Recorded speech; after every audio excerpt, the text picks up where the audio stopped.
بھائیو، ہم تقریباً سال کے آخر میں ہیں، تقریباً نومبر کے آخر میں۔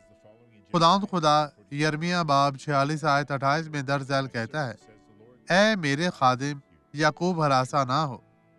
خداوند فرماتا ہے، کیونکہ میں تیرے ساتھ ہوں، اگرچہ میں ان سب قوموں کو جن میں نے تجھے ہانک دیا نیست و نابود کروں تو بھی میں تجھے نیست و نابود نہ کروں گا، بلکہ مناسب تنبیہ کروں گا اور ہرگز بے سزا نہ چھوڑوں گا، چونکہ یہودا کے لوگوں نے بہت زیادہ غلط کاموں کا ڈھیر لگا دیا تھا۔ یہ ان کے لیے خدا کا رد عمل تھا۔ آپ کو سزا کے بغیر نہیں چھوڑا جائے گا۔ خدا کے پاس واپس آئیں بھائیوں، کیونکہ اس کی طرف سے کچھ بھی معاف کیا جا سکتا ہے۔ یہ بائبل میں لکھا ہے۔